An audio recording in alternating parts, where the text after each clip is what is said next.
Hey guys, tonight we are going to unveil a dramatic chapter of history about the monarch who once held absolute power and experienced 6 fierce romances, the man who reshaped the religious landscape of England.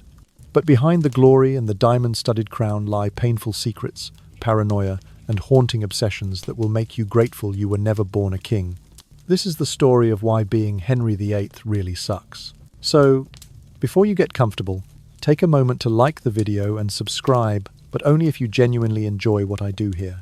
And let me know in the comments where you're watching from and what time it is for you right now.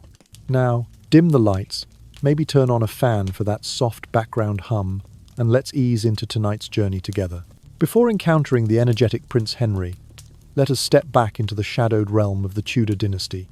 Once proud yet as fragile as a spider's web, we turn back the clock to the year 1485, when mist still cloaked the English meadows.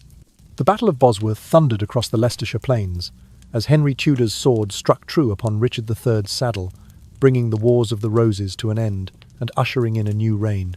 Yet the Tudor throne rested not on a clear Plantagenet bloodline, but on a secret marriage with the Lancastrian line and faith in the power of the sword. After that victory, Henry VII, who had seized the crown in blood and fire, hurried to fortify his rule. He razed Richmond Palace like an impregnable fortress, its stone walls cold and unwelcoming, iron gates heavy as gilt, and watchtowers looming grimly overhead. Whitehall Palace glittered with torchlight against the night sky, yet each flicker cast elongated shadows in which whispers of betrayal lingered. Marble corridors, draped in wine-coloured carpets and velvet curtains, concealed clandestine meetings with spies and secret letters plotting overthrow. From the moment Prince Henry was born in a candlelit chamber at Westminster Palace, everything was arranged to mould him into a figurehead of power. Rather than cradles of affection, his cradle was placed between 4 gold-gilded walls, where the steady march of guards and the chime of the London Tower bell sounded as constant reminders of vigilance. At night, the wind howled through the window, as if carrying a warning. An invisible enemy lurks. His father, Henry VII, epitomized calculated resolve. Every coin struck served not only to adorn the palace, but to buy loyal nobles or silence potential foes. He did not hesitate to imprison suspects beneath the lantern glow in the Tower of London, its stone walls scarred by axes and stained with the blood of history. In the dead of night, the clank of iron doors and the moans of prisoners echoed through the prince's room, transforming it into an island of calm amid a sea of blood. From childhood, Henry VIII was taught that power is not born of a people's love but built on their dread. The love of 1,000 subjects is fleeting. Only fear secures a throne. Each dawn, in the pale morning light, the prince's eyes drifted over dazzling treasures, chests of gold, bowls of gems, a ruby-encrusted scepter, and then to the grey silhouette of the Tower of London, reminding him that a single misstep could steal both his crown and his life. In that weighty atmosphere, Henry learned his survival instincts early, to mask his emotions and don the appropriate guise, sometimes amiable, sometimes as cold as stone. His gleaming armour and Tudor dragon-embroidered cloak were not merely symbols of prestige, but protective shells concealing deep insecurity. This harsh education, where affection yielded to fear and intrigue, instilled in Henry an intense hunger for power and steeled him for the dark turns that lay ahead. Thus, he was launched from this crucible into the spotlight, both majestic and tragic, and, when he ascended the throne, would become Henry VIII, the sovereign who would shake England to its core throughout the 16th century. In the year 1509, just as he turned 17, Henry VIII officially ascended the throne, following the death of Henry VII. The moment he stepped onto the candlelit dais at Westminster Abbey was one of triumph, yet it concealed a landscape of formidable challenges. The first joyful news. The young prince was brimming with vitality, standing over 6 feet tall, his auburn hair gleaming in the Tudor sunlight, his physique as harmonious as a classical Greek statue. When he appeared at the palace balcony, thousands of admiring eyes followed him. Women quietly gasped that he was as handsome as an idol, and foreign ambassadors lauded the talents of the versatile king. Indeed, Henry possessed not only striking looks but also the quintessence of the Renaissance. He played 6 musical instruments with mastery, from the lilting lute to the grand organ, spoke French, Latin, Italian, and Spanish fluently, composed hymns for the royal chapel, and danced with effortless grace upon the inlaid oak floors. He even engaged in theological debates with Oxford scholars, standing shoulder to shoulder with them in learned discussions of the scriptures. Each morning, the Tudor court awoke amid an atmosphere heavy with incense and rose oil. His four-poster bed was draped in crystal silk, and velvet drapes embroidered with Tudor roses shimmered in the dawn light. Through the windows, the royal rose garden and a koi pond maintained for the ritual of releasing fish came into view. Kneeling servants presented him with a chalice of the finest French wine, snow-white bread reserved exclusively for the royal table, and a plate of delicately prepared peacock tongues glazed with wild apricot sauce, an extravagant delicacy that left visiting dignitaries in awe. Immediately after breakfast, the sound of trumpets rang through the palace courtyard, announcing the start of a royal procession. Henry VIII rode in a gilded carriage trimmed with pearls, parading through the streets of London. The crowds pressed in on both sides of the road, waving handkerchiefs of pure white linen and tossing fresh flowers. Children cheered wildly, reaching up to touch the ribbons that fluttered from the king's polished armour. Artisans from across the realm were summoned to the court. Stonemasons erected new Corinthian columns of Italian marble, potters painted porcelain vases depicting Henry VII's victories, and goldsmiths set additional diamonds into the royal crown. The court seemed alive with energy. But behind this lavish display lay an ever-growing ambition. Henry understood that his throne had not been handed down by divine right alone. It was forged through his father's victory and the blood shed on the battlefield. In his heart burned an insatiable thirst for boundless authority. He no longer sought mere applause, but craved reverence as if he were a demigod. The sound of polite applause no longer satisfied him. He yearned for thunderous acclaim, for absolute adoration. Imagine the pressure on this youthful king, handling diplomatic letters to his vassals while asserting the power of a newly founded dynasty, all the while knowing his crown hung by a thread as delicate as a spider's web.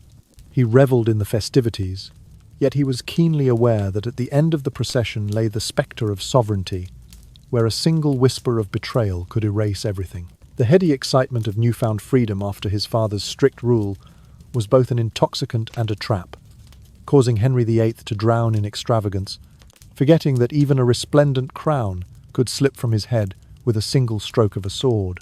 Prince Henry's life turned a new, tragic page when calamity struck his family. Arthur, his elder brother, and the Golden Prince born to inherit the throne, was wed to Princess Catherine of Aragon of Spain in a lavish ceremony at St. Paul's Cathedral. Londoners poured into the streets, scattering flowers and cheering as fireworks lit the night sky, heralding a bright new era for the Tudor dynasty. Yet within months, Arthur succumbed to the sweating sickness, a mysterious medieval summer plague marked by cold sweats, convulsions, and high fever claiming his life in less than 24 hours. From a promising heir, he became a cold corpse laid in an oak coffin draped with silk, buried with honour at Winchester Cathedral. Arthur's death not only erased the Golden Prince's future, but also upended every plan laid for Henry, who had been rigorously educated to become Archbishop of Canterbury. In the whispering gallery of the palace, hushed theological murmurs still floated on the air, reminders of the sermons and doctrines Henry had studied as a child. Now the second son, once free to wander the royal botanical gardens, lost in music and intimate banquets, suddenly carried a burden no one had prepared him to bear. Less than a year later, the prince's mother, Queen Elizabeth of York, died giving birth to their youngest sibling. Grief hung heavy in the palace. Each candle on the gilded triple leaf altar flickered in time with the court's laboured breathing. Henry VIII was left with only one living parent, his father, Henry VII, a stern monarch who had taught him the art of eliminating rivals and defending a precarious crown. The double blow of losing both brother and mother weighed deeply on the young prince's soul, leaving him in agony and constant anxiety. Imagine the teenager's shock. One day, you are the carefree second son, allowed to ride across the meadows, hunt with friends, and admire blossoms in Westminster's gardens. The next night, the title Spare Prince loses all meaning, and you must step into a role for which you have never trained. The palace, once echoing with music and poetry, now reverberated with secret council meetings, where royal advisors debated succession and foreign relations with Spain. The Tudor court revealed its two faces in vivid contrast. Outwardly, a magnificent spectacle of silk-clad courtiers wearing noble hats and strings of pearls, Inwardly, a smouldering fear that the fragile throne might slip away at any moment. Rival factions from the Percys and Nevilles to exiled Plantagenet earls lay in wait for their chance to seize power. Ambassadors from France and the German states sent spies to report every gesture and whisper of the prince back to their own courts. What intensified the pressure on Henry more than on his predecessor was his utter lack of governing experience. Instead of studying statecraft, he had learned languages, theology, and music in secluded monasteries. He had never drafted a law, balanced the royal accounts, nor summoned a meeting of the Privy Council. Now he faced the seat of supreme authority with no map except a political treatise penned by a court advisor. From the once carefree second son, Henry VIII became the symbol of political burden. His young shoulders now bore the hopes and fears of a nascent dynasty. He held a royal license to rule, but was void of the necessary preparation. The dread that the throne could topple haunted every palace corridor, and from this moment on, there would be no room for innocence or error. The fierce journey of the young prince was only beginning. Prince Henry's life turned a new, tragic page when calamity struck his family. Arthur, his elder brother, and the Golden Prince, born to inherit the throne, was wed to Princess Catherine of Aragon of Spain, in a lavish ceremony at St. Paul's Cathedral. Londoners poured into the streets, scattering flowers and cheering as fireworks lit the night sky, heralding a bright new era for the Tudor dynasty. Yet, within months, Arthur succumbed to the sweating sickness, a mysterious medieval summer plague marked by cold sweats, convulsions, and high fever, claiming his life in less than 24 hours. From a promising heir, he became a cold corpse laid in an oak coffin draped with silk, buried with honour at Winchester Cathedral. Arthur's death not only erased the Golden Prince's future, but also upended every plan laid for Henry, who had been rigorously educated to become Archbishop of Canterbury. In the whispering gallery of the palace, hushed theological murmurs still floated on the air, reminders of the sermons and doctrines Henry had studied as a child. Now the second son, once free to wander the royal botanical gardens, lost in music and intimate banquets, suddenly carried a burden no one had prepared him to bear. Less than a year later, the prince's mother, Queen Elizabeth of York, died, giving birth to their youngest sibling. Grief hung heavy in the palace. Each candle on the gilded triple-leaf altar flickered in time with the court's laboured breathing. Henry VIII was left with only one living parent, his father, Henry VII, a stern monarch who had taught him the art of eliminating rivals and defending a precarious crown. The double blow of losing both brother and mother weighed deeply on the young prince's soul, leaving him in agony and constant anxiety. Imagine the teenager's shock. One day, you are the carefree second son, allowed to ride across the meadows, hunt with friends, and admire blossoms in Westminster's gardens. The next night, the title, Spare Prince, loses all meaning, and you must step into a role for which you have never trained. The palace, once echoing with music and poetry, now reverberated with secret council meetings, where royal advisors debated succession and foreign relations with Spain. The Tudor court revealed its two faces in vivid contrast. Outwardly, a magnificent spectacle of silk-clad courtiers wearing noble hats and strings of pearls. Inwardly, a smouldering fear that the fragile throne might slip away at any moment. Rival factions from the Percys and Nevilles to exiled Plantagenet earls lay in wait for their chance to seize power. Ambassadors from France and the German states sent spies to report every gesture and whisper of the prince back to their own courts. What intensified the pressure on Henry more than on his predecessor was his utter lack of governing experience. Instead of studying statecraft, he had learned languages, theology, and music in secluded monasteries. He had never drafted a law, balanced the royal accounts, nor summoned a meeting of the Privy Council. Now he faced the seat of supreme authority, with no map except a political treatise penned by a court advisor. From the once carefree second son, Henry VIII became the symbol of political burden. His young shoulders now bore the hopes and fears of a nascent dynasty. He held a royal license to rule, but was void of the necessary preparation. The dread that the throne could topple haunted every palace corridor, and from this moment on, there would be no room for innocence or error. The fierce journey of the young prince was only beginning. In early 1536, at the age of 44, and still maintaining his robust physique, Henry VIII decided to join the spectacular jousting tournament on the Royal Greenwich lawn. The arena was lavishly decorated with fluttering red and gold Tudor standards, and wooden stands were fitted with massive canvas awnings to shield spectators from the sun.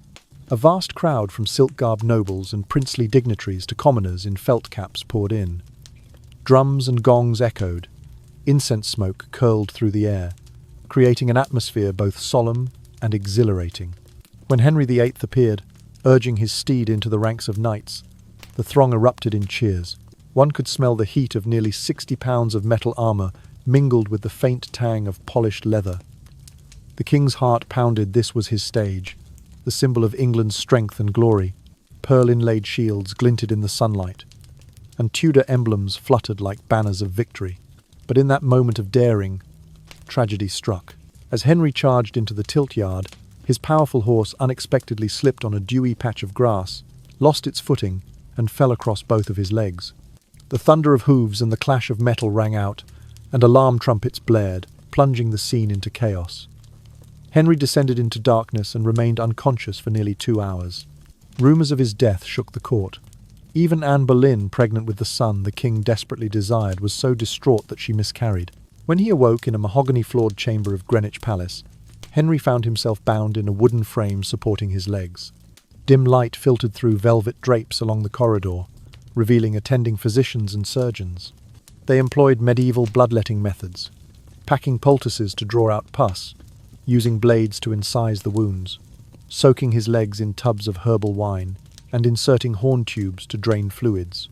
Leeches were applied to his skin, clinging until engorged before dropping away. The faint stench of infection mingled with incense intended to mask the odour of decay, making Henry's every breath a labour.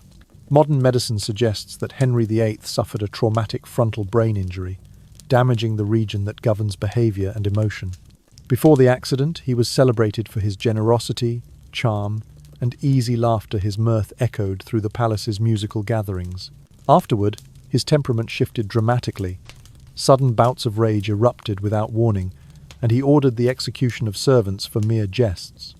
The court trembled at his unpredictability, and no one dared approach him closely when he was in pain. Physically, Henry now relied on crutches and a wooden support frame to move across cold stone floors. He lay on a silk-draped bed, its inclined frame easing pressure on his wounds, and strained to hum courtly tunes from memory despite his exhaustion. Every step, however slight, felt like walking upon thorns. His once radiant smile faded, replaced by a grimace and weary gaze. Psychologically, the combination of excruciating physical agony and brain injury drove Henry VIII to seek solace in absolute power. He wielded life-and-death authority to compensate for his bodily helplessness, becoming more ruthless in punishment and governance. That jousting accident did more than maim him physically. It became the catalyst for a chain of marital, political, and religious tragedies in which Henry would shatter Catholic foundations, purge his enemies, and write the tragic saga of a monarch consumed by blind ambition. In the wake of the catastrophic jousting accident in January 1536, Henry VIII found himself engulfed in unrelenting physical agony and seething emotional turmoil. Anne Boleyn, the queen who had spurned the authority of the Roman Church to become his wife, endured at least 2 miscarriages before finally giving birth to their daughter, Elizabeth I. Each lost pregnancy struck Henry like a divine rebuke, proof, in his anguished mind, that God had punished him for forsaking the Pope. His desperate longing for a male heir drove him to the brink of madness. Within 6 months of that fateful tilt, Henry, his judgment clouded by pain and swelling paranoia, ordered a swift and brutal investigation into Anne's conduct. Accusations of adultery, incest, and witchcraft were hastily fabricated, whispered through the corridors of Whitehall, and sealed by the stroke of a royal pen. The same court that once showered Anne with lavish jewels and floral tributes now recoiled in horror as the golden rose of England was stripped of her titles, imprisoned in the Tower of London, and publicly condemned. In those chilling days, Anne prepared herself for execution as calmly as a scholar reviewing scripture, practicing the placement of her neck upon the block in the tower's courtyard to ensure a swift, clean death. Anne Boleyn's beheading on Tower Green was more than a personal tragedy. It became a stark emblem of Henry's ruthless dominion. Even as his body writhed with festering ulcers and his mind reeled from concussion, he wielded his supreme power, to annihilate the woman who had once stood beside him in the great ecclesiastical rupture. Rumours of spectral wails and flickering lanterns at the tower's gate spread fear throughout the realm. If a king could contravene the church and execute his own queen, then no soul was beyond his reach. Yet Anne's death did not bring Henry the peace he sought. He wavered between icy fury at his own barrenness and bleak remorse for extinguishing the affection that once illuminated his spirit. Despite the gnawing guilt, the spectre of a crown without a male successor spurred him onward into another politically ordained marriage. A mere 3 months after Anne's final breath, he wed Jane Seymour, hoping she would deliver the longed-for son. True enough, Jane Seymour bore him Edward, the prince destined to secure the Tudor line. But this triumph proved painfully fleeting. Jane succumbed to puerperal fever only days after Edward's birth, leaving Henry bereft of both wife and hope that his dynasty would be preserved through male inheritance. Edward himself would perish in his mid-teens, his frail health serving as a grim counterpoint to Henry's relentless quest for permanence. Anne Boleyn's tragic arc lays bare the transformation of Henry VIII's character, from the Renaissance prince who dazzled his realm with pageantry and learned debate to the merciless monarch who executed his lover and deposed his queen with cold calculation. The terror of a line extinguished drove him to sacrifice every sliver of love and conscience in defense of his crown. In the end, his relentless pursuit of a single, unbroken male lineage turned him into a man whose heart was as wounded as his body, and whose legacy would be defined by both grandeur and cruelty.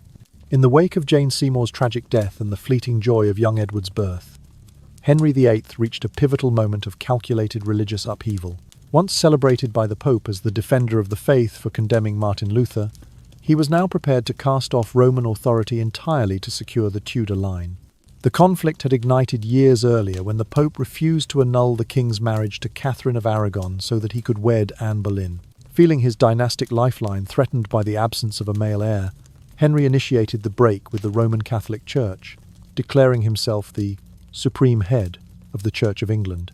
This bold stroke served not only to legitimize his new marriage, but also to concentrate ecclesiastical power and the vast wealth of the clergy under the crown. This schism unleashed a tidal wave of riches. Abbeys and monasteries across the realm were dissolved, their lands and treasures funneled into the royal coffers.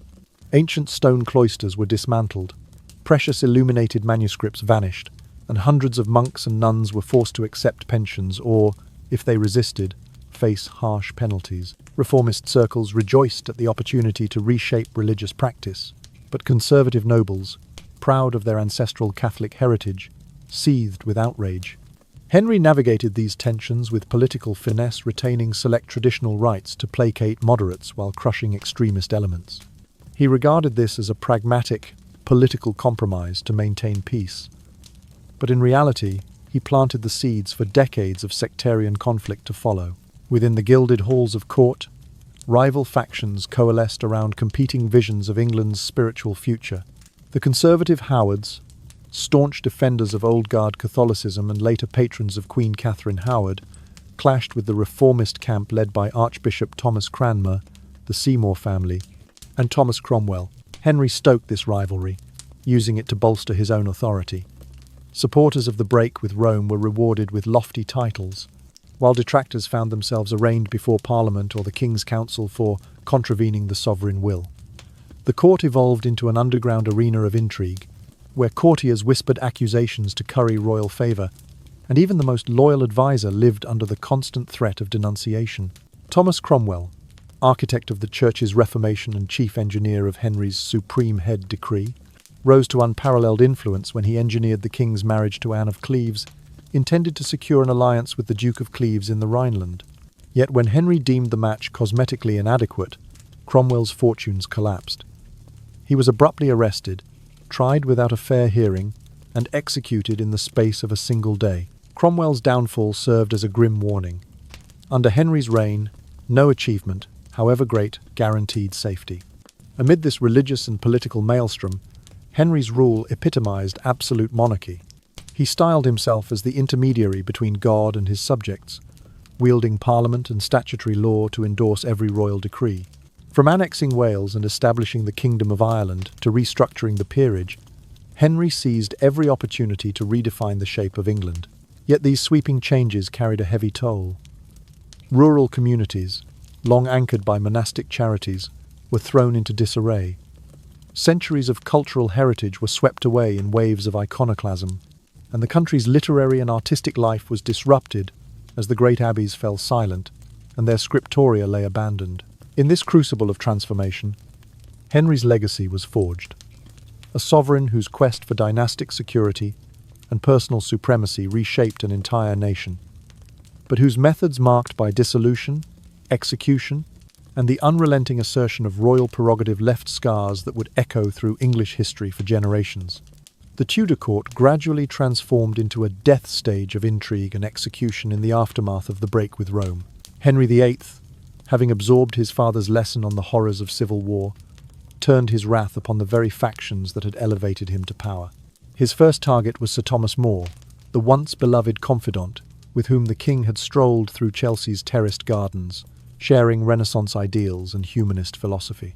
When More refused to acknowledge Henry as the supreme head of the Church of England, he was charged with treason. In a single night, the man who had been Henry's closest friend for decades found himself condemned and led to the block. More's execution sent shockwaves through court. If the king would not spare his most trusted companion, then no noble or advisor was safe. Next came Thomas Cromwell, the architect of the schism with Rome and the mastermind behind England's new ecclesiastical structure. Initially, Cromwell's brilliance cemented Henry's authority. He negotiated alliances, restructured monastic wealth, and arranged the king's politically motivated marriage to Anne of Cleves. Yet when that union proved disastrous and Henry deemed the princess unsightly, Cromwell fell from favour as swiftly as he had risen. Arrested without warning, he faced a perfunctory trial devoid of due process. Within 24 hours of his sentence, Cromwell's head rolled under the same axe that had once liberated him from papal oversight. His fall was a stark demonstration of absolute royal power, terrifying the court into fearful silence. The purge continued with other high-ranking officials.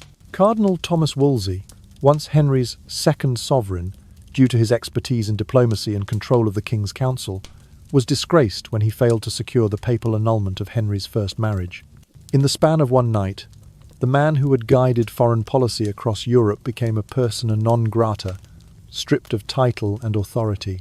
The message was unmistakable. One misstep, one perceived failure, and even the most cherished servant could vanish into ruin.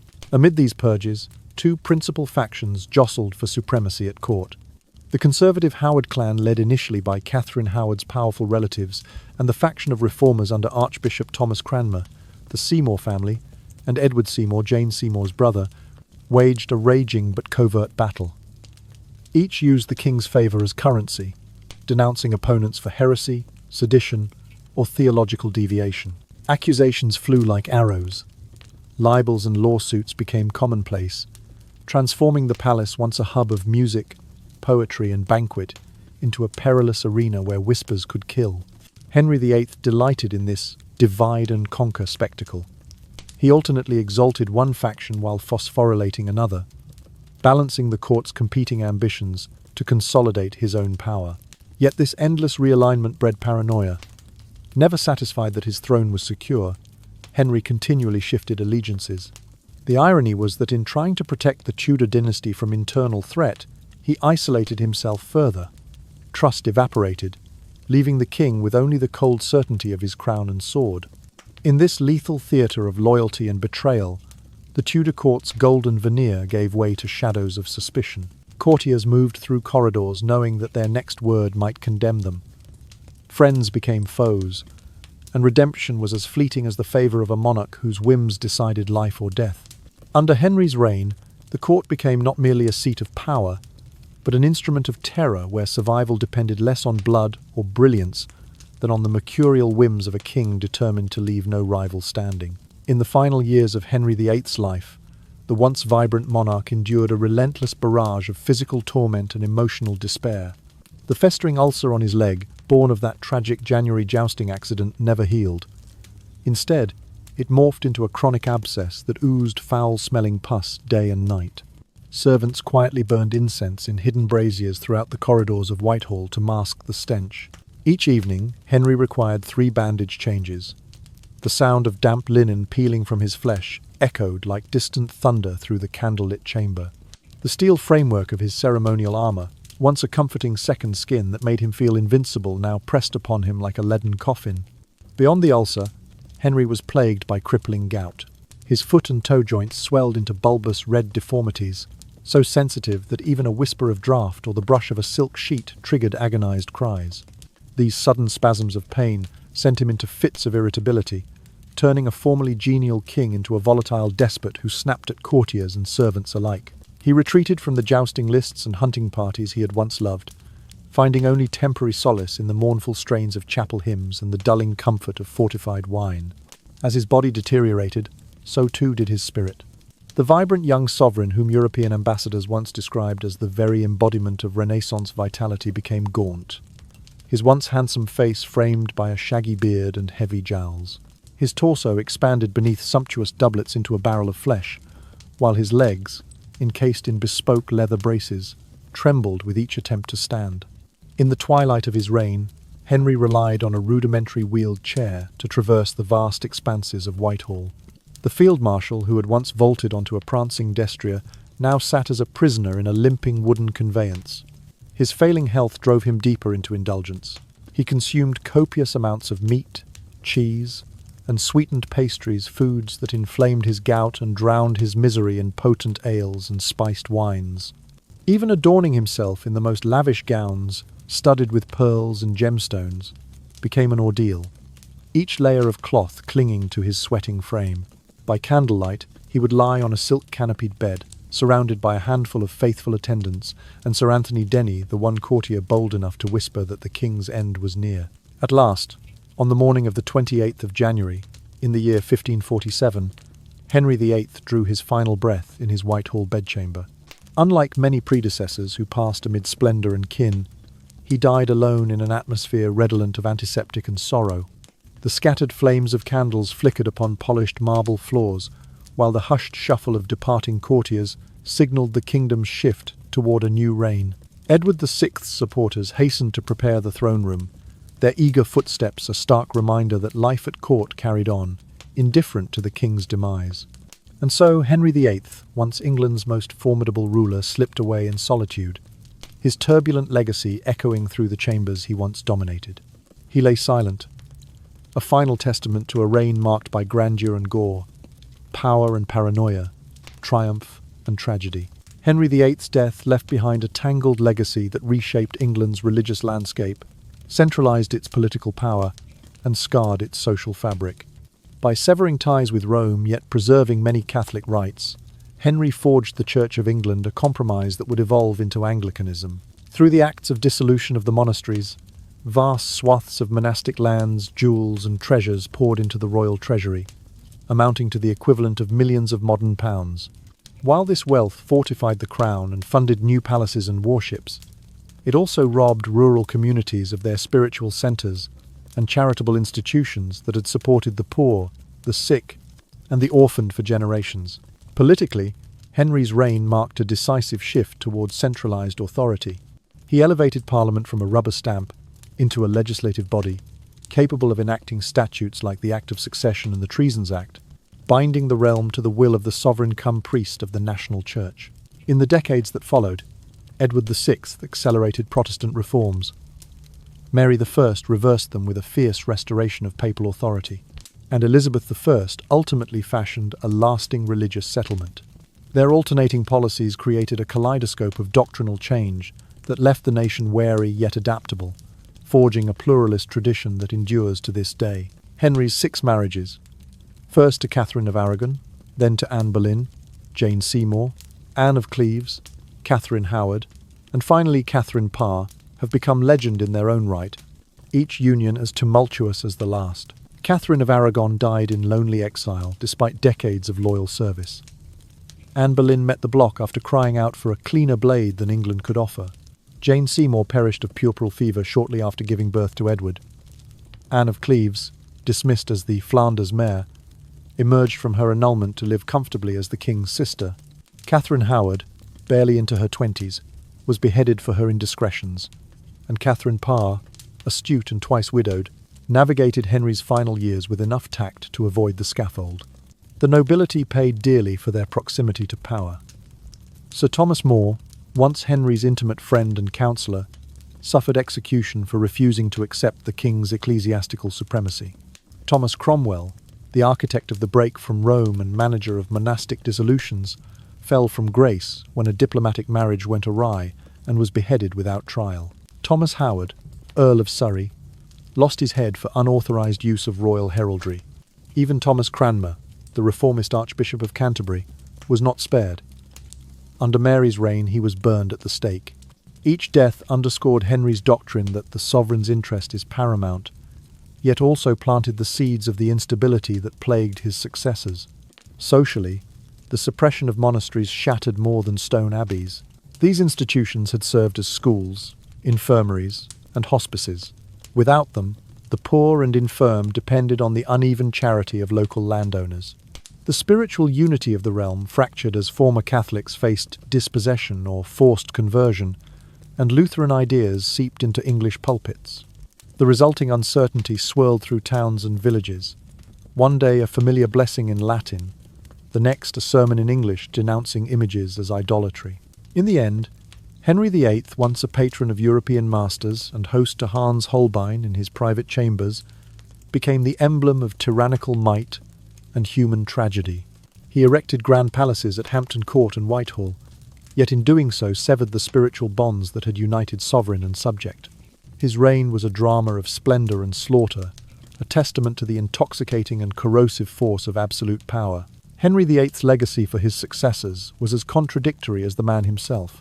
On one hand, he emerged as a merciful architect of a unified, powerful nation, ending decades of dynastic war, centralizing authority in the crown, and igniting an English Renaissance that transformed art, literature, and learning. On the other, he became known as a brutal tyrant, responsible for the beheading of thousands, the ruthless suppression of monasteries and clergy, and a society riven between Catholic tradition and newly proclaimed Anglican rites. When Edward VI, Henry's only surviving son, ascended the throne at the tender age of 9, he inherited both the promise and the peril of his father's upheavals. For 6 brief years, the young king pressed forward Protestant reforms before succumbing to illness, leaving a dangerous power vacuum. Mary I, Bloody Mary, reversed his course with crimson fervour, burning hundreds of Protestants at the stake and resurrecting the spectre of papal inquisition. It was only under Elizabeth I that England found stability. She deftly navigated a middle path, restoring a moderate Anglican settlement, fostering a golden age of drama and exploration, and transforming England into a preeminent maritime power.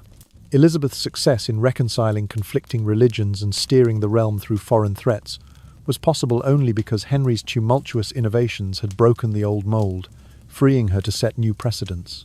Politically, modern Britain bears Henry VIII's imprint at every turn. The monarchy's power remains balanced by Parliament, an institution whose legislative role Henry pioneered. The Church of England stands independent of Rome, led by a monarch crowned in Westminster Abbey. The civil service and royal courts, too, trace their roots to Henry's administrative reforms that professionalised governance. Yet his reign also reminds us of the perils of unbridled authority. Even a king could not command the immutable laws of biology, nor fully master the tempestuous currents of public opinion and human conscience.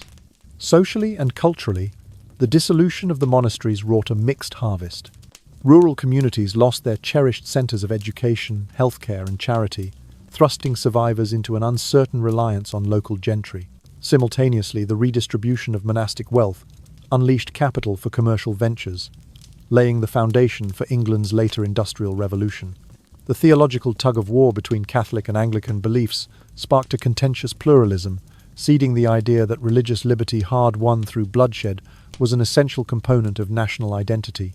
On a more personal level, Henry's 6 marriages each embodied a distinct tragedy and ambition. Catherine of Aragon, cast aside in her age. Anne Boleyn, executed in a plea for a sharper blade. Jane Seymour, lost to childbirth. Anne of Cleves, discarded yet rewarded. Catherine Howard, a teenager silenced by royal decree. And Catherine Parr, the survivor who outlived her king. These unions tell of a sovereign desperate for dynastic certainty, yet powerless against the vagaries of fate and flesh. Henry also built grand monuments to his reign, Hampton Court Palace's opulent courtyards, the vast expanses of Whitehall leaving his name etched in England's very stones. Yet alongside this architectural splendour endures the memory of a father detached, a ruler isolated by paranoia, and a man haunted by his own deeds. Reflecting on Henry VIII's life, one sees a panorama of power in its manifold expressions. The early promise of brilliance and charm, the dazzling apex of pageantry and statecraft, and the ensuing descent into physical torment, mental anguish, and political extremism. His final, solitary deathbed underscores a timeless lesson. Power is no panacea, but an ordeal that tests one's very humanity. Henry VIII lived and died under this trial, bequeathing a nation both strengthened and scarred, and a cautionary tale that ambition, unchecked, exacts a steep and enduring price. As we turn the page from Henry's tumultuous reign and its far-reaching transformations, we arrive at the most personal and perhaps poignant chapter of his life, his 6 marriages. Each union not only reflects the king's relentless quest for a male heir, but also serves as a mirror to the political, religious, and emotional undercurrents of Tudor England. In the flickering torchlight of courtly banquets, royal weddings were at once grand ceremonies and calculated power plays, making each queen a pawn, a partner, and a potential peril. From the steadfast devotion of his first wife to the strategic alliances of later unions, Henry's matrimonial history reveals the fragile balance between love and duty, passion and politics.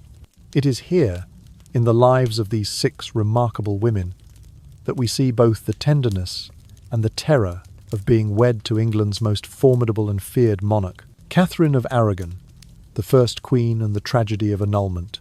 Catherine of Aragon arrived in England in the spring of 1501 as a radiant 14-year-old bride, daughter of the mighty Spanish monarchs, Ferdinand and Isabella. She disembarked at Southampton Pier, her ship's hull festooned with orange blossoms, symbols of the newly forged Anglo-Spanish alliance. The streets were alive with carnival fanfare, trumpeters playing royal fanfares, townsfolk tossing rose petals, and carpenters erecting a temporary triumphal arch painted in the heraldic reds and golds of both dynasties. She married Prince Arthur in a ceremony at St. Paul's Cathedral that blended English pageantry with Spanish pageantry, featuring dancing dragons alongside Moorish trumpeters. Yet Arthur's death from the sweating sickness a mere months later cast a sudden shadow. The young princess, still clad in her wedding finery, was escorted to Ludlow Castle and declared the most honourable widow. Unwilling to lose the Spanish alliance, King Henry VII decreed that Catherine should become the future wife of his second son Henry. Thus, Catherine, raised among the rigid etiquette of the Alhambra and schooled in Latin and theology at her mother's insistence, became the spare bride for the next heir. When the second son, Henry, came of age, he and Catherine found unexpected companionship. They shared devotions at dawn in the chapel of Eltham Palace, reciting the same psalms in Latin and Spanish. They exchanged books of hours illuminated with silver leaf and musk-scented prayers. During their leisure hours, Catherine taught Henry Castilian phrases, guiding him through the verses of Garcilaso de la Vega, while he introduced her to the English court's more boisterous entertainments, falconry displays, bear-baiting spectacles, and masked masks in the courtyard of Richmond. Over the course of 2 decades, Catherine endured 6 pregnancies. Each joyous anticipation was a mixture of hope and dread. The courtiers prayed for a son who would secure the Tudor legacy, while physicians hovered at the foot of her bed with distilled rosewater and vinegar-soaked sponges at the first sign of fever. Of all her pregnancies, only Princess Mary survived. Catherine named her Mary in honour of her mother, Queen Isabella, and Henry's mother, Elizabeth of York. Yet as Mary grew, Henry's smile dimmed. The absence of a male heir weighed heavily on him and on Catherine's heart. By the mid-1620s, whispers at court and in Europe positioned Catherine's former marriage to Arthur as contrary to divine law. Under mounting pressure, Henry petitioned Pope Clement VII for an annulment, citing Levitical prohibition and the alleged curse upon his line. The papacy, captive to Emperor Charles V, Catherine's nephew, refused. Furious, Henry flouted centuries of ecclesiastical authority. He declared the marriage null and void, stripped Catherine of her title as queen, and downgraded her status to Princess Dowager, with no palace but a modest suite at Richmond. Catherine's world contracted to those stone walls and manicured gardens. She was separated from Mary, allowed only supervised visits in the cool, echoing cloisters of Eltham. Yet Catherine's dignity shone undimmed. She refused to acknowledge the new union and petitioned Henry with humility and steadfast faith, signing her letters, "Your Majesty's humble and loyal wife." Her steadfastness inspired an outpouring of sympathy among London's commoners, who left flowers at her chambers each morning. In June of 1536, alone and frail, Catherine slipped quietly away in her Richmond quarters. Her last letter, sealed with her own hand, declared her unwavering conviction that she remained Henry's lawful spouse in the eyes of God. Her funeral procession to Peterborough Cathedral was a sombre parade. Nuns from Westminster Abbey chanted requiems, silk banners depicting her coat of arms draped along the route. Though her marriage ended in political cataclysm, Catherine of Aragon's legacy endured as a testament to piety, resilience, and the high cost of absolute power. Her story opened the floodgates for religious schism and matrimonial tragedy, setting the stage for the turbulent reign that lay ahead. Anne Boleyn, ambition, influence, and tragic fate. Anne Boleyn emerged as a central figure in King Henry VIII's religious and political upheaval, yet her story began long before she ever set foot in the English court. Born into the ambitious Boleyn family around 1501, she spent her formative years at the French court of Francis I, where she mastered French etiquette, conversed elegantly in Latin, and absorbed Renaissance humanist ideals from scholars in Fontainebleau. Her intelligence and wit set her apart from her contemporaries. She dazzled envoys from Venice with her knowledge of classical poetry, and debated theology with Spanish bishops visiting Château de Blois. Returning to England in 1522, Anne joined Queen Catherine of Aragon's household as a maid of honour. Unlike her predecessor, whose piety and constancy defined her reign, Anne possessed a restless curiosity and a sharp tongue. She caught Henry's eye at the lavish masque celebrating the birth of the future Prince Edward, her emerald gown glimmering beneath the torchlight. Henry, already in his mid-30s, found in Anne both an intellectual match and a passionate intrigue. She challenged him in conversation, teased him with French verses, and inspired him to question the Pope's authority. By 1533, Henry had secured an annulment from Rome, recklessly defying generations of papal power, and married Anne in a secret ceremony at Whitehall Palace. Soon afterward, in a grand coronation at Westminster Abbey, she was crowned Queen of England and Ireland. On that day, trumpets blared across the Thames, choirs in the Abbey sang motets in her honour, and ambassadors from Venice and the Holy Roman Empire dispatched lavish gifts to commemorate her elevation. Yet even as Anne received the ring emblazoned with her initials and the Tudor rose, dark rumours whispered through the palace corridors. Catherine's supporters decried her as an upstart, while conservative bishops muttered of sacrilege. In the early years of her queenship, Anne used her position to champion reformist artists and scholars. She patronised Nicholas Craddock's translations of Erasmus and commissioned Hans Holbein to paint her iconic green and gold portrait. She hosted private symposiums in Greenwich Palace, where Thomas Cranmer expounded on his Book of Common Prayer, planting seeds for the English Reformation. Yet behind this cultured veneer, personal tragedy shadowed her every step. After a brief respite of joy at Elizabeth's birth in 1535, Anne endured the agony of 2 miscarriages the following year. Each loss was a fresh reminder to Henry and to herself of the dynasty's precarious future. By the summer of 1536, Henry's health had begun its irreversible decline after the January jousting accident. He blamed Anne for his mounting pain and for the Tudor line's uncertain fate. Spurred by Thomas Cromwell's machinations himself, eager to reassert papal ties and arrange a new politically expedient marriage, the king authorised a swift inquest into Anne's conduct.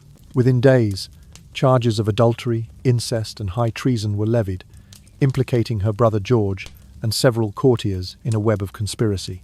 Anne, fettered in the Tower of London's obscure cold stones, refused to confess. On the morning of May the 19th, 1536, she climbed the scaffold in the palace courtyard, dressed in mourning black. Reports say she carried a small prayer book, bound in red leather, and wore a modest half veil. At her request, a skilled French swordsman delivered a single, clean stroke. Anne Boleyn's execution did more than end one woman's life, it extinguished the first bloom of English Protestantism she had so passionately nurtured. As her head rolled onto the scaffold's platform, a stunned hush fell over the assembled nobles, many of whom had once envied her rise. From that day forward, the Tudor court was gripped by terror. If the king could depose and execute his queen, then no favour was permanent, and no heart was safe.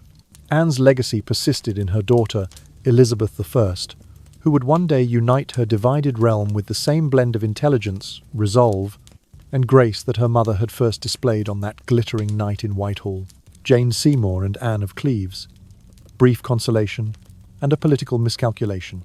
When Jane Seymour arrived at court in the spring of 1533, she embodied a breath of fresh air after the tempestuous reigns of Catherine of Aragon and Anne Boleyn.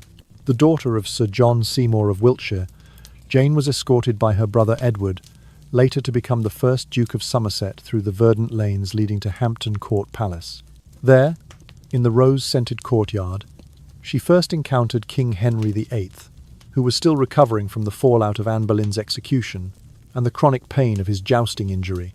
Unlike her predecessors, Jane possessed neither Catherine's regal piety nor Anne's razor-sharp intellect. Instead, she was celebrated for her gentle demeanour, quiet courtesy, and soft-spoken kindness. From the moment she stepped into Henry's privy chamber, its walls lined with embroidered tapestries depicting the labours of Hercules, Jane offered solace. She tended to his fevered brow with cool lavender cloths and read aloud from his favourite devotional psalter in clear, comforting tones. Courtiers remarked on the ease with which Jane navigated the king's mood swings. Her discreet smile appeared at just the right moment to ward off a royal frown, and her respectful attentiveness to his aches and pains won her the title, the Most Beloved Queen. In October 1537, after months of cautious hope, Jane gave birth to Edward, England's long-awaited male heir, in the gilded Lady Chapel of Hampton Court. Candles flickered against walls of black marble, and the newborn prince was baptized amid the prayers of bishops in their violet copes. The royal banner was unfurled across the palace walls. Silk garments woven with Tudor roses were presented to foreign ambassadors, and messengers set out for every corner of the kingdom with proclamations of celebration. Jane, radiant though pale from the rigours of childbirth, was hailed as the saviour of the Tudor legacy. Tragically, that joy proved fleeting. Only 2 weeks after Edward's birth, Jane succumbed to puerperal fever, a raging infection that modern medicine traces to unhygienic birthing practices. Lying in the state bedchamber of Hampton Court, she drifted in and out of consciousness, attended by physicians who applied vinegar compresses and scorched her linens with aromatic herbs in a desperate attempt to quell her rising fever. When she passed away just after dawn, her final act was to whisper a blessing upon her newborn son. Henry, devastated, ordered a 3-month mourning period. Black hangings draped the palace halls, court entertainments were suspended, and Henry himself wore a simple cloak rather than his usual opulent robes, declaring Jane, "the only wife worthy of my love." Yet even this profound bereavement could not arrest Henry's dynastic ambition. In January 1540, he arranged a union with Anne of Cleves, daughter of Duke John III of Cleves, in hopes of securing a Protestant ally against Habsburg encirclement. The marriage contract, drafted in whispered corridors by Thomas Cromwell, stipulated hefty dowries and promised naval support from the Duchy of Cleves. Anne arrived at Dover in late January, disembarking in a carriage painted the pale blue of her father's arms. Her entrance, however, was met with polite applause rather than adulation. Behind her eyes, Henry saw neither the Germanic beauty praised in portraits nor the regal bearing he expected. Their wedding at Greenwich Palace on the 16th of January 1540 proved a political farce. Henry, garbed in cloth of gold doublet and hose, struggled to conceal his disappointment when he first met Anne in person. Within days, he described her as unpleasantly plain and unfit for a Tudor queen. Cromwell's carefully negotiated alliance unravelled as Henry campaigned for an annulment, citing non-consummation and her alleged prior betrothal to another nobleman. By mid-July, the marriage was dissolved. Anne, spared the fates of her predecessors, was granted the title the King's beloved sister, a generous pension, several manors including Richmond Lodge, and permission to live freely among the English nobility. Anne of Cleves's swift elevation and subsequent comfortable demotion underscored the transactional nature of Henry's later marriages. Love, affection, and personal compatibility were subordinate to expedient diplomatic calculations. Jane Seymour's brief reign had offered Henry a tender balm and a male heir, only to plunge him into fresh mourning, while Anne of Cleves's arrival and departure illustrated that in Henry's court, matrimonial bonds existed at the mercy of shifting political winds. Together, the stories of Jane and Anne reveal the delicate interplay between personal solace and calculated alliance that defined the king's relentless quest for dynastic security. Catherine Howard and Catherine Parr, youthful innocence and final fortitude. In the mid-1640s, the Tudor court was thrown into fresh tumult when Catherine Howard, the vivacious teenage niece of the powerful Duke of Norfolk, first arrived at Hampton Court Palace. Barely 20 years old, Catherine's laughter rang through the vaulted chambers like a chiming bell, her golden tresses tumbling over whether she meant them to or not. The courtiers whispered of her fresh beauty, rosy cheeks, azure eyes, and a slender figure that seemed carved by the summer breeze. Meanwhile, Henry VIII, now edging into his 50s and burdened by gout and festering leg ulcers, greeted Catherine's youthful exuberance like a flickering candle in his darkened heart. Their wedding in July 1540, and one was staged in the grand banqueting house, where tapestries depicting the triumph of Hercules were hung, and minstrels played ballads in her honour. Yet behind the music and merriment lay a gulf of years, experiences, and ailments. Catherine lacked the seasoned poise of her predecessors. Her innocence made her vulnerable to the flirtatious attentions of handsome courtiers. Amid secret trysts in the moonlit gardens of Whitehall, she was drawn to Thomas Culpeper, a dashing page of the Privy Chamber known for his gentler smile, and continued to correspond with Francis Dereham, a youthful companion, from her days at Down Place. When the scandal broke, the court recoiled in horror.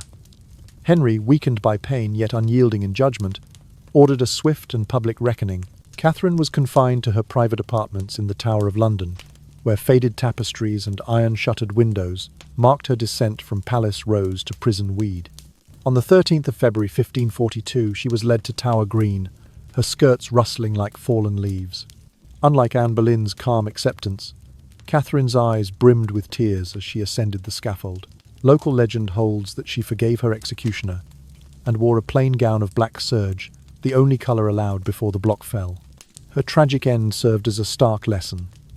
The Tudor court brooked no softness in matters of loyalty and produced no room for young hearts to wander.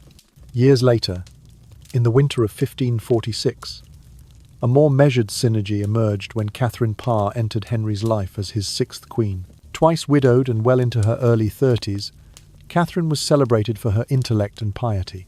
Scholars from Cambridge and Oxford flocked to her private salons at Chelsea Manor, where she led readings of Erasmus and debated theological nuance. More broadly read than Henry himself, she had penned several devotional books, including a treatise on the Lamentations of a Sinner, which the king admired for its humility. Catherine's arrival coincided with the king's deepest physical decline. She ministered to him through sleepless nights, administering cooling draughts of rose water and reciting scripture to soothe his restlessness. But her true mastery lay in her political dexterity. She mended fences with Princess Mary and Princess Elizabeth, each estranged by different marital scandals, arranging discreet meetings in her own apartment so that mother and daughter could reconcile. Her cultural patronage extended to playwrights who dramatized biblical parables in Latin, bringing a refined touch to the court's once crude entertainments. Crucially, Catherine navigated between reformers and conservatives with a diplomat's grace. She endorsed moderate Protestant reforms while avoiding provocation of staunch Catholic nobles. On more than one occasion, she read morning prayers in English alongside Latin mass readings, symbolizing her bridge-building approach. When Henry died in January 1547, she served as regent during Edward VI's minority, presiding over the Regency Council with judicious restraint. After Edward was declared of age, Catherine remarried Sir Thomas Seymour and continued her philanthropic work, founding a school in Cheltenham and supporting orphanages in London. Her life ended peacefully in the summer of 1548, perhaps of puerperal fever following childbirth, a poignant echo of Jane Seymour's fate. Catherine Parr's dignified exit stands as testament to her political acumen and genuine compassion, proving that in the perilous Tudor inferno, a queen could survive not through birthright alone but through intelligence, loyalty, and the delicate art of reconciliation. Court life under Henry VIII art, music, and factional politics. Under Henry VIII, the royal court blossomed into the epicenter of the English Renaissance, where art and music mingled with fierce political intrigue.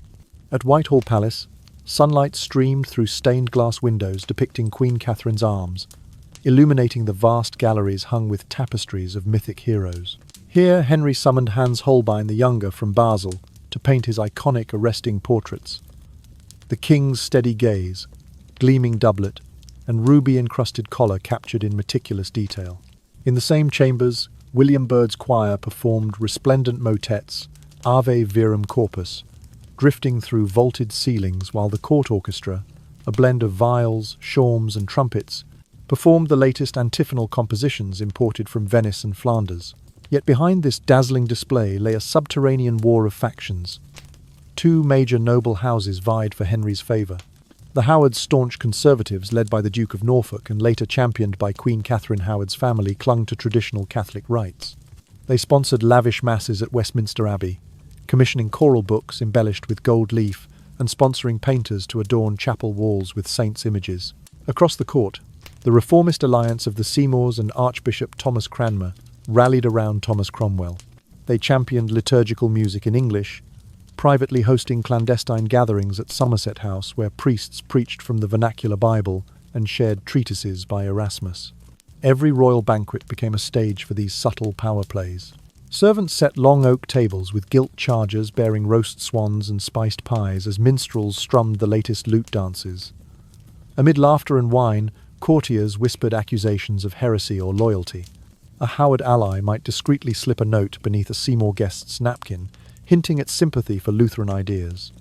A Seymour partisan could counter by praising Henry's divinely sanctioned supremacy over the church. Each toast to the king masqueraded as fellowship, but carried the weight of political allegiance. All who served the king, from the clerks, who drafted his letters patent, to the musicians who tuned the regal virginals, lived in constant anxiety over shifting royal preferences. One morning, Henry might extol the virtues of Thomas Cranmer's Book of Common Prayer, commanding clergy to recite matins in English. By afternoon, he could insist on reviving Latin masses and burn the same prayer books. This volatility ensnared even the most talented. Thomas More, once lauded as the brightest legal mind of Europe, fell for refusing to renounce papal authority. Thomas Cromwell, the chief architect of ecclesiastical reform, tumbled from grace after engineering the ill-fated marriage to Anne of Cleves. Thomas Seymour nearly lost his head in his ambition to spearhead court reform. Few were safe from the unpredictable tempests that swept through the Tudor corridors. Art and music became the factions' soft weapons. Poems lauding the king's virtues circulated in gilded quartos, extolling his magnanimity one moment and his piety the next. Composers composed anthems that glorified royal supremacy. Painters etched images of the king as Mars and David, each medium a tool of persuasion. Thus, the Tudor court was transformed into a dangerous yet sumptuous arena, a velvet inferno, where survival demanded both a taste for refinement and the steel nerve to navigate lethal undercurrents of intrigue. In this charged atmosphere, every colourful masque, every dawn-lit chapel service, and every feast of peacock pie was more than spectacle. It was a carefully choreographed manoeuvre in Henry VIII's relentless game of power. After proclaiming himself the supreme head of the Church of England, Henry VIII ushered his realm into an era of religious turbulence. In the grand cathedrals of London and the modest parish churches of the countryside, the daily cycle of Mass and traditional rites continued. Yet no longer did a Roman-appointed bishop preside. Instead, the king selected pliant prelates whose loyalty lay with the crown. The familiar Latin prayers and festival services endured in many congregations, but alongside them arose nascent Protestant practices, sermons delivered in English, newly printed Bibles bound with woodcut illustrations, and simple chorales replacing the ornate Latin psalms in parish choirs. This middle path pleased some, but drew the ire of staunch Catholics who saw the king's unilateral break with Rome as sacrilege. Many clergy and laypersons refused to swear the oath of supremacy, leading to fines, imprisonment, or exile. In remote villages where monastic orders had long provided education, alms, and medical care dissolved, abbeys meant not only the closure of shrines, but the loss of hospitals and armories. Parishioners awoke to find statues of saints hauled away, holy water stoups emptied, and painted window scenes defaced, leaving them bewildered and fearful of how to worship without their familiar symbols. Under Henry, the Church of England embodied a via media, retaining baptism, the Eucharist, and Christmas celebrations while rejecting papal authority and any canon laws from Rome. This compromise laid the foundation for deeper reforms under Edward VI, only to be rolled back by Mary I, and ultimately reconciled in Elizabeth I's enduring settlement. Yet that middle way also sowed seeds of discord. Moderate Anglicans chafed under lingering Catholic rituals, while Puritan zealots decried any hint of popish ceremony, keeping English society locked in a century-long struggle over doctrine and devotion. Henry's court bishops, hand-picked by the king, served dual roles as political ministers and spiritual overseers, blurring the lines between secular and sacred power. They licensed the printing of authorized prayer books and monitored the spread of unlicensed translations of scripture, once clandestine pamphlets smuggled across the Channel, now openly printed in London workshops. This explosion of print culture fueled a surge of literacy and theological debate, yet it also posed a threat to central authority as reformist tracts circulated among merchants and craftsmen, challenging royal edicts and igniting localized uprisings. In sum, religious life under Henry VIII did not erupt into the mass violence seen on the continent, but it was defined by continual controversy and tension. Henry's balanced reforms preserved the outward pageantry of medieval worship, while opening the door to profound change, unleashing impulses that would reshape English faith for generations. His legacy was a church caught between two worlds, a symbol of both cautious compromise and the deep divisions that would only be healed after decades of conflict and conciliation. From 1536 through 1541, Henry VIII embarked on his most fearsome religious and economic crusade, the dissolution of the monasteries. It began modestly, with royal commissioners descending upon smaller religious houses under charges of moral decay. In sunlit cloisters at places like Castle Acre Priory, heralds read parchment proclamations accusing monks and nuns of gluttony, drunkenness, and neglect of their spiritual duties. Brothers were accused of hoarding grain while the poor starved just beyond the abbey walls. Emboldened by these initial closures, Henry expanded the purge to major abbeys and priories, one by one fountains. Rievaulx, Glastonbury opulent complexes with soaring Romanesque arches and intricate fan vaulting fell silent. Royal officials seized about 800 institutions in total. Picture the scene. Teams of carpenters dismantling oak choir stalls in the chilly pre-dawn grey, labourers stripping lead from cathedral roofs under torchlight, and baskets piled high with gilded chalices, silver candlesticks, and jewelled reliquaries bound for melting pots. The crown absorbed vast monastic assets. Thousands of acres of arable land and woodland, stashes of exotic timber once reserved for shipbuilding, collections of precious manuscripts penned by medieval scribes, and even the enshrined remains of local saints, disinterred and discarded as mere relics. To the rural poor who had always relied on these houses for grain handouts, rudimentary medical care, and sanctuary, their dissolution was devastating. Orphan children no longer found schooling in monastic cloisters. The sick lost herbal remedies brewed in medicinal gardens. The elderly, who had once found refuge in infirmaries, were forced to seek the unpredictable charity of lay landlords. Economically, Henry's treasury swelled with the modern equivalent of millions of pounds, enabling him to commission warships like the Mary Rose and underwrite embassies in Paris and Rome. Ambitious courtiers and gentry received parcels of ex-monastic land, trading their loyalty to the Reformation cause for economic advancement. Yet this redistribution was uneven. Regions such as Norfolk, once rich in monastic foundations, saw their local economies contract as new landlords raised rents or enclosed common fields. Meanwhile, in Essex and Kent, families like the Aylmers and the Wolseys, who had bought former abbey holdings, grew fat on wool profits, widening the chasm between prosperous elites and struggling peasants. Culturally, the dismantling of libraries and scriptoria severed centuries of scholarship. Illuminated breviaries with fractal borders fell into disrepair. Fungal spores crept through abandoned shelves. Displaced scholars, once sheltered in the quiet of monastic scriptoriums, migrated to the nascent universities at Oxford and Cambridge, or sought refuge on the continent in Leuven and Padua. The Gothic stonework of medieval cloisters, once humming with Gregorian chant, lay half demolished or converted into stables and manor houses. Henry's gamble was audacious. He secured the wealth needed to cement his absolutist rule and fund England's rise as a naval power, yet at the cost of fracturing the religious and social bedrock of the realm. The dissolution engraved a deep scar on the national psyche, echoing through generations as an emblem of loss and upheaval. In the echoing emptiness of ruined abbeys, the Tudor legacy revealed its most somber truth, that the pursuit of power and wealth can raze even the most sacred institutions, leaving a landscape haunted by the memory of what once was. Under Henry VIII, English diplomacy revolved around three strategic pillars: safeguarding Tudor interests, maintaining a balance of power on the continent, and forging marriage alliances that would serve as political bonds. In the first decade of his reign, Henry inherited his father's Franco-English détente and reinforced it through the Treaty of London in 1515 and the subsequent Treaty of Cambrai in 1517.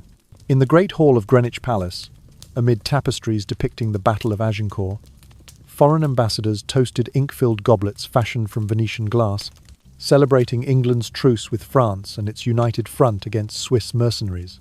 At the same time, Henry cultivated close ties with Emperor Maximilian I of the Holy Roman Empire, exchanging ornate gifts, emerald-studded swords and intricate Burgundian tapestries, and sending diplomatic envoys to the imperial court at Innsbruck. The king himself often took the helm of the Royal Navy, sailing with flagships like the Mary Rose through the choppy waters of the Channel. The sight of his personal galleon bristling with culverins and bronze cannons as it escorted merchant convoys sent a clear message. England aspired to become a maritime superpower. Coastal towns such as Plymouth and Portsmouth saw new docks and fortifications erected, and shipwrights from the Low Countries were invited to refine English naval technology. Marriage proved the ultimate diplomatic lever. Henry's first union with Catherine of Aragon in 1501 solidified an alliance with the Spanish crown, promising mutual defense against French aggression. 2 decades later, in 1540, the king orchestrated a marriage to Anne of Cleves of the Duchy of Cleves, an overt bid to secure Protestant allies in northern Germany. But when Henry found Anne unsatisfactory at Rochester Castle, he swiftly annulled the match and turned his gaze inward, marrying Catherine Parr, whose network of reform-minded English nobles helped stabilize his waning domestic politics. These successive weddings and annulments earned Tudor diplomacy a reputation for both agility and unreliability. European courts watched warily. Ambassadors in Paris and Madrid took careful note of Henry's matrimonial decisions, adjusting their own alliances in fear that today's ally might become tomorrow's scorned spouse. France remained England's principal obsession. In 1515, Henry led a bold campaign into northern France, culminating in victory at Guinegate, the Battle of the Spurs, and the capture of Tournai. Yet maintaining French territories proved costly. By 1529, Henry signed the Treaty of Cambrai, relinquishing his claims in exchange for peace. His aim was clear: prevent France from becoming too powerful or too closely allied with the Habsburg Emperor, which would leave England isolated on the European chessboard. To the north, Henry's ambitions reached Scotland's rugged borders. In 1542, he secured a resounding win against King James V at the Battle of Solway Moss, but efforts to absorb Scotland faltered. Instead, English and Scottish negotiators promoted a marriage between the infant Mary Stuart and Edward VI. However, Mary was spirited off to the safety of the French court at Blois, where she wed the Dauphin, dashing Henry's dream of a united kingdom. Henry's foreign policy was thus at once supple and precarious, subject to the ebb and flow of his own failing health and personality. Recurring gout, festering leg ulcers, and the after-effects of his jousting head injury slowed his personal involvement in delicate negotiations. Ambassadors sometimes waited weeks for royal instructions, only to see directives reversed on the king's whims. Although England's navy grew formidable, Henry never secured a lasting continental foothold, and his diplomatic legacy left important lessons for successors on the art of alliance. Marry with caution, negotiate with consistency, and never underestimate the impact of a monarch's health on the realm's stature. In the tumultuous tapestry of 16th century Europe, political and religious fault lines crisscrossed the continent. The Holy Roman Empire, once a bastion of medieval Catholic unity, was fracturing under the challenge of Martin Luther's Reformation. In 1517, Luther's 95 Theses ignited a theological conflagration, casting King Henry VIII, then celebrated as the defender of the faith, into the centre of Europe's most volatile debates. Henry's own treatise against Luther, penned in 1520, earned him a papal accolade, yet barely a decade later he would defy the very authority that had lauded him, severing ties with Rome and rendering his defender title an ironic relic. France, England's age-old rival, vacillated between internal strife and continental ambition. The Valois kings grappled with Bourbon pretenders, even as Francois I sought to outflank both the Habsburg Emperor and the English crown. In June of 1520, Henry and Francois met on the rolling fields near Calais in the legendary pageant of the Field of Cloth of Gold, their retinues drenched in silk and velvet, trumpets sounding over a sea of tents. The spectacle showcased temporary amity, jousting lances painted in gold, ornamental fountains, and feasts under canopies of embroidered tapestries. Yet within months, Henry pivoted toward Emperor Charles V, Francois's arch-rival, signing treaties that traded courtly overtures for strategic advantage, underscoring England's mercurial alliances and undermining mutual trust. Meanwhile, the Ottoman Turks pressed into the Balkans, threatening Central Europe with Suleiman the Magnificent's armies. Charles V, engulfed in conflicts on multiple fronts, could offer only limited assistance to his uneasy English ally. Henry thus found himself squeezed between a Protestant-tinged empire, a wary Catholic emperor, and a France hungry to exploit every fissure. In 1540, Spain under Charles V was England's closest dynastic partner, owing to Henry's marriage to Catherine of Aragon. This alliance linked the Tudor crown to Habsburg dominions that stretched from the Low Countries to the New World. Yet as Charles's forces waxed and waned against the French crown and Protestant princes, England's loyalty seemed a valuable bargaining chip. Henry's dissolution of the monasteries further alarmed Spanish courtiers. The suppression of Catholic institutions in England suggested that the crown's fidelity to Rome or any pan-Catholic cause was far from assured. On the high seas, Henry poured wealth into the Royal Navy, commissioning towering galleons like the Henry Grâce à Dieu, nicknamed Great Harry, and the now famous Mary Rose. These ships, bristling with bronze cannon and armed with trained gunners, symbolized England's maritime aspirations. Yet the Battle of the Solent in July 1545 exposed the Tudor fleet's teething problems. As French galleys and men-of-war steamed up the coastal waters, the Mary Rose, unstable from top-heavy armament and a sudden turn in the tide, heeled over and sank, drowning hundreds of sailors. The loss was a stark illustration of the challenges in seamanship, gunnery training, and ship design.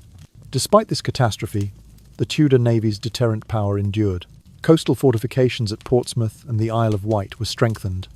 Convoys were escorted by smaller, more maneuverable frigates, and gunnery manuals were revised. These incremental improvements laid a foundation for England's emergence as a seafaring empire in the centuries to follow. In sum, Henry VIII's foreign policy was a high-wire act amid Europe's swirling currents of reform, dynastic rivalry, and Ottoman encroachment. His shifting alliances toward France, then Habsburg Spain, reflected shrewd opportunism, even as they sowed distrust. His naval investments, though imperfect, signalled the beginning of England's transformation into a maritime power. Through grand tournaments and sudden reversals of faith, Henry navigated a continent in convulsion, leaving behind lessons in both the agility and perils of Tudor diplomacy. Henry VIII's reign bequeathed England three foundational legacies that reshaped its trajectory for centuries to come: political centralisation and the rise of parliamentary authority.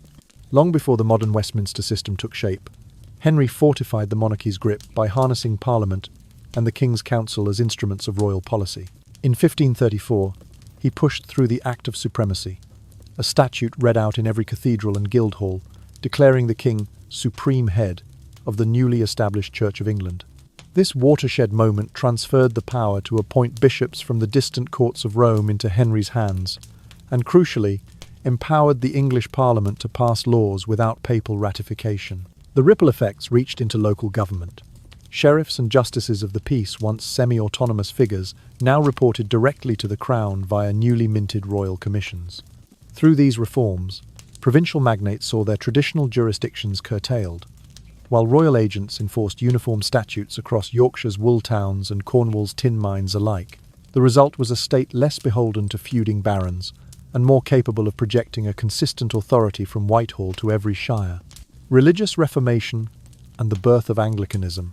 Henry's dramatic break with the Roman Church in 1534, triggered by his dispute over papal annulment rather than doctrinal revolts, nevertheless unleashed the English Reformation. By dissolving monasteries between 1536 and 1541, he confiscated vast monastic estates ranging from secluded Cistercian abbeys in the Welsh marches to grand Benedictine houses in Kent, transferring their lands, timber, and precious manuscripts into the royal exchequer. The pink granite cloisters of Dunfermline Abbey fell silent, and nursing nuns who once tended lepers in medieval infirmaries were pensioned off to private parishes. In place of monastic charity, the Crown encouraged local lay patrons, knighted gentlemen and up-and-coming gentry to sponsor schools and almshouses, although coverage remained patchy. Liturgically, Henry preserved much of the Mass's visual grandeur, elaborate vestments, incense, and processions, while sanctioning English-language sermons and commissioning the first authorized printed Bibles. Thus was born Anglicanism, a via media that married Catholic ritual with royal supremacy, setting a template for Elizabeth's later settlement and endowing the English Church with a unique identity, naval expansion, and the foundations of maritime supremacy. Aware that control of the seas was key to national security and commerce, Henry invested heavily in the Royal Navy. Shipyards at Deptford and Woolwich bustled with carpenters hewing oak timbers, blacksmiths forging anchors, and rope walkers twisting hemp into 100-fathom cables. The Great Harry, launched in 1540, became the largest warship of its day, bristling with bronze cannons and equipped with multiple gun decks, a formidable floating fortress. Although the Tudor fleet suffered a high-profile loss when the Mary Rose foundered during the Solent engagement against the French in 1545, the overall strength of England's maritime forces proved enough to deter both French and Spanish incursions. Better trained crews, standardized gun drills, and permanent dockyards laid during Henry's reign matured into the blue water navy that would challenge the Spanish Armada and underpin Britain's 17th and 18th century imperial expansion. In summary, by consolidating royal power through Parliament, forging a new national church independent of Rome, and constructing a powerful navy, Henry VIII transformed England into a unified sovereign state. His centralization of governance smoothed the path for a modern constitutional monarchy. His religious revolution gave birth to a distinctive English faith, and his naval investments set the stage for centuries of global influence. Together, these three pillars, political, religious, and maritime, form the bedrock of England's emergence as a major European and world power. In the wake of Henry VIII's death in January 1547, his 9-year-old son, Edward VI, ascended the throne under the regency of Edward Seymour, Duke of Somerset, and later John Dudley, Duke of Northumberland. Court life during Edward's brief reign of 6 years was dominated by vigorous Protestant reform. The young king, tutored by fervent reformers such as Archbishop Thomas Cranmer, authorized the Book of Common Prayer and oversaw the abolition of many Catholic rituals. In the great refectory of Hampton Court, choir stalls that once echoed Gregorian chant now echoed the clear tones of vernacular liturgy, while images of saints were whitewashed over by council-appointed painters. Yet Edward's fragile health, undermined by tuberculosis, cut short this momentum, and at the age of 15 he died in July of 1553, leaving a perilous vacuum of power. Almost immediately, Mary I, eldest daughter of Catherine of Aragon, claimed the throne. Born at Greenwich Palace and raised in the rudiments of Catholic piety, Mary viewed her half-brother's reforms as heresy. Within weeks of her coronation in October 1553, she repealed Edward's Protestant statutes and restored papal authority. In St. Paul's Cathedral, sermons once preached in English returned to Latin, and the Mass resumed its place as the heart of worship. Yet Mary's zeal turned ruthless. Over the next 5 years, nearly 300 so-called heretics were burned at the stake in Smithfield and other public squares. Merchants and scholars whispering support for the Reformation were dragged from university benches, their smouldering pyres lighting the night sky. Her actions earned her the grim sobriquet Bloody Mary, and her reign became synonymous with sectarian terror and deep-seated resentment that would shadow Catholicism in England for generations. Union with the Spanish Habsburgs through Mary's marriage to Philip II in July 1554 only intensified fears of foreign domination. The wedding procession in Winchester Cathedral featured elaborate Spanish gold plate and Flemish tapestries, yet many Englishmen viewed the alliance with suspicion, fearing Spain's Inquisition might cross the Channel. Mary's reversal of her father's religious settlement created a pendulum swing so extreme that it left the nation bitterly divided. Following Mary's death in November 1558, her half-sister Elizabeth I, born at Greenwich in 1533, stepped onto the throne. Elizabeth's early years had been marked by displacement and danger, yet her intellect and political acumen shone through. In April 1559, she enacted the Act of Uniformity, crafting a via media that blended Catholic ritual with Protestant doctrine. Parish churches, once stripped of ornamentation, saw the return of crucifixes alongside English-language communion services. Clergy were required to swear the oath of supremacy, acknowledging the Queen as head of the Church, but harsh punishments for nonconformity were tempered by a policy of relative tolerance. Elizabeth's court at Whitehall became a centre of cautious pluralism, where Catholics practiced their faith in private chapels and Puritans conferred in hidden back rooms. Her foreign policy mirrored this careful balance. She covertly supported Dutch rebels against Spanish rule, partly to undermine Philip II while avoiding open warfare.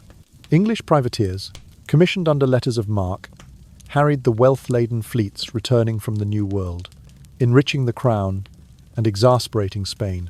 The culmination of Elizabeth's maritime strategy arrived in 1588, when the Spanish Armada, nearly 130 warships laden with soldiers, sought to invade England. English galleons, nimble and well-armed thanks to Tudor naval innovations, employed fireships and long-range cannons to scatter the Armada in the English Channel. The defeat of Spain's invincible fleet, played out against the stormy backdrop of the North Sea, cemented England's naval reputation and validated Henry VIII's earlier investments in a strong royal navy. The divergent policies of Edward, Mary, and Elizabeth underscore the complex inheritance of Henry VIII's religious settlement. Edward's Protestant acceleration, Mary's fiery reversal, and Elizabeth's compromise each reveal the struggle to reconcile divided loyalties within Parliament and among the populace. Each monarch leaned on the institutions Henry had strengthened: Parliament for legal reforms, the Royal Navy for defence, and the church hierarchy for spiritual authority, yet each also bore the burden of their father's tumultuous legacy. Ultimately, Elizabeth's skillful moderation forged a lasting peace, proving that the Tudor inheritance, marked by extremes of zeal and pragmatism, could be harnessed to guide England toward a stable, unified future. Henry VIII's turbulent reign offers a trove of cautionary insights for posterity, illustrating how the interplay of personal ambition and institutional power can both forge a nation and inflict deep wounds upon it. 1. The limits of personal authority.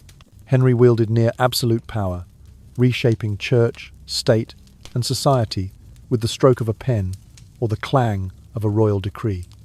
Yet his autocracy could not shield him from solitude or despair.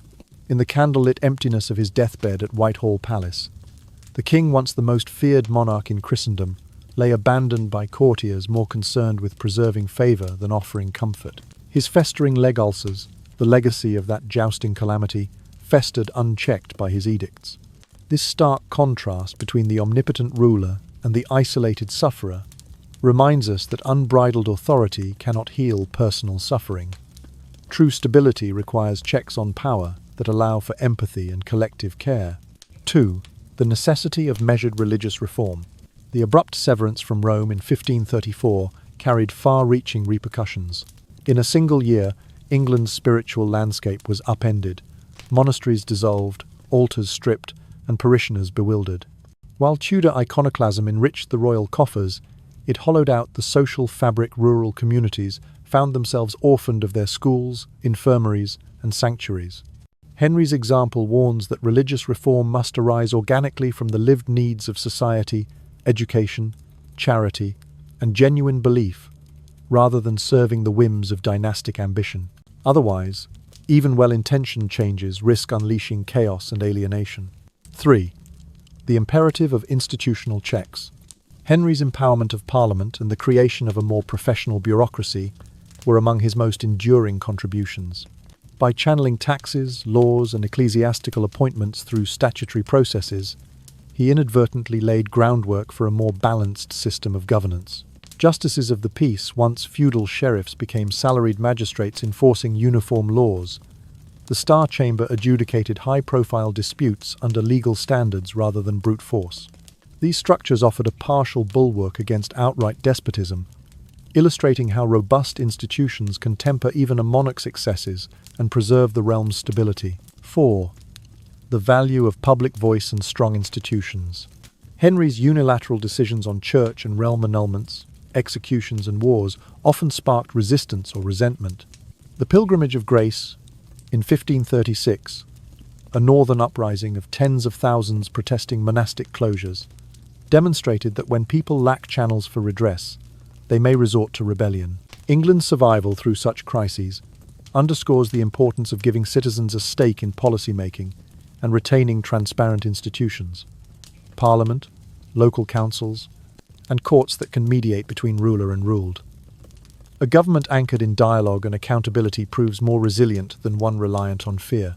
In sum, Henry VIII's reign reveals that unchecked ambition, however capable of dazzling reforms and grand monuments, inevitably carries a heavy price: social discord, religious strife, and personal tragedy. His legacy teaches that true strength lies not in absolute power, but in the judicious balance of authority, the thoughtful evolution of institutions, and the respect for the voices of all who comprise the body politic. Only by heeding these lessons can future generations guard against the perils of concentrated power and cultivate a kingdom both prosperous and just. Why? It sucked to be Henry VIII. Despite wielding unrivaled authority over church, state, and subject, Henry VIII's life was marked by relentless personal torment. 1. Crushing succession pressure. Henry's ascent to the throne came not by right of birth alone, but by tragic circumstance. Intended for a career in the church, he was thrust into kingship at age 17 after his elder brother Arthur perished of sweating sickness. Fresh from mourning, he buried both mother and brother within months, denying him the familial counsel that steadies most young rulers. The Tudor claim itself rested on conquest, not unbroken lineage, fostering a gnawing sense of imposture. At every royal banquet in the glittering Great Hall of Greenwich Palace, Henry glimpsed the empty high seat once reserved for his lost siblings, a stark reminder that his reign was only the product of untimely deaths. 2. Unending physical agony. In January 1536, Henry's beloved jousting steed stumbled on a dew-slick meadow at Greenwich, crushing his legs under 60 pounds of steel armour.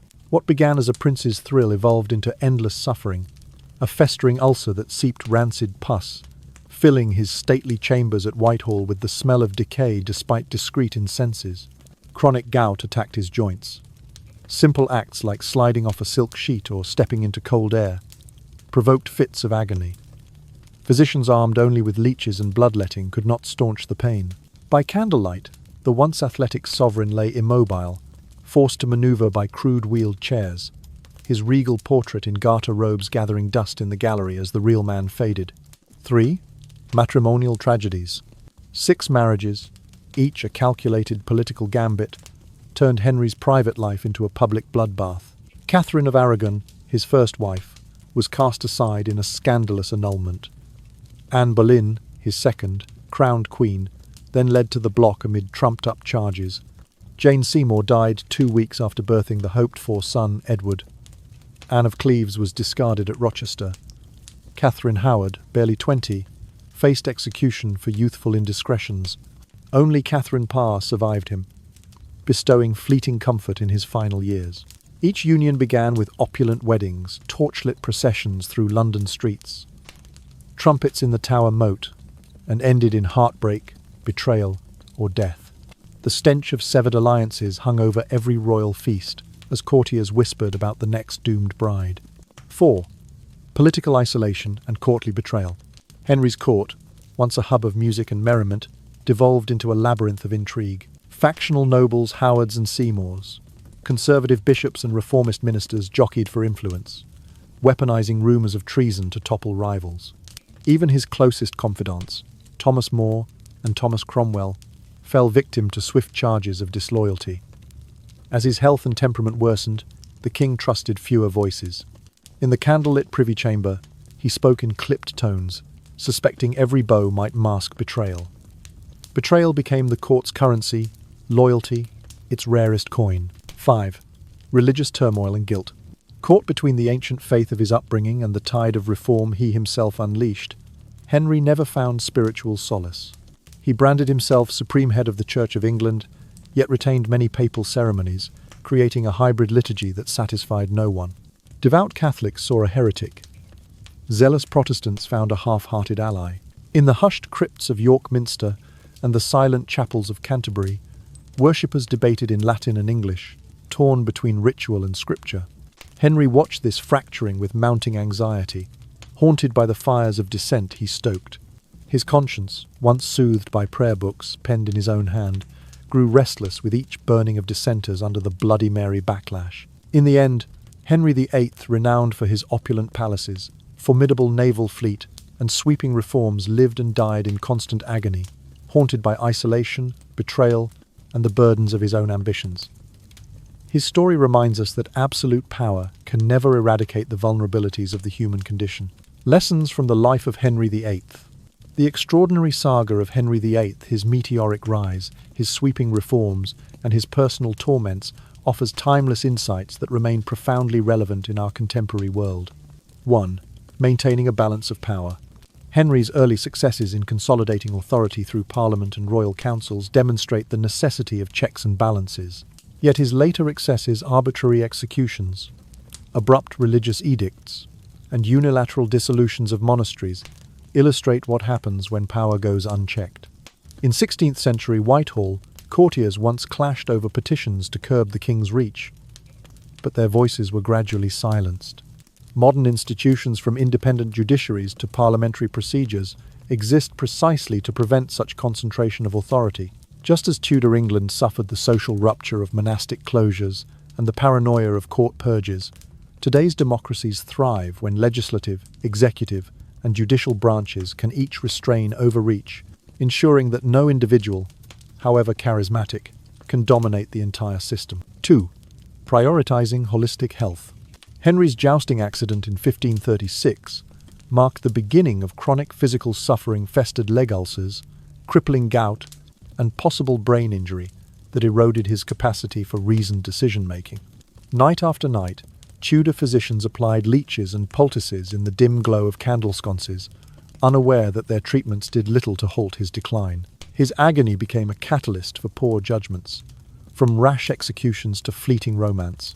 In our era of round-the-clock connectivity and high-pressure leadership, Henry's plight underscores the critical need for modern executives to safeguard both physical and mental well-being.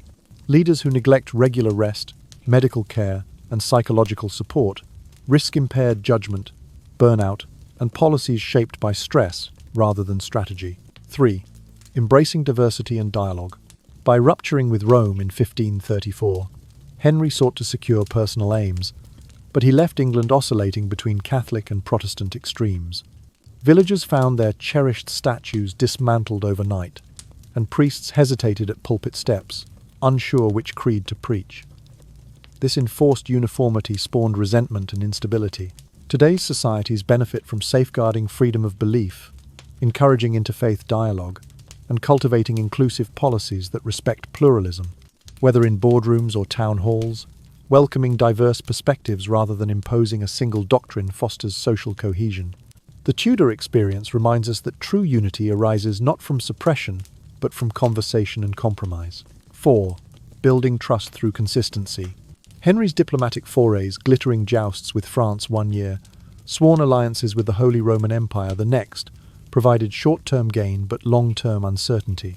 European ambassadors in 15th century Brussels kept dispatches labelled urgent and confidential, wary that today's treaty might be overturned by tomorrow's royal whim.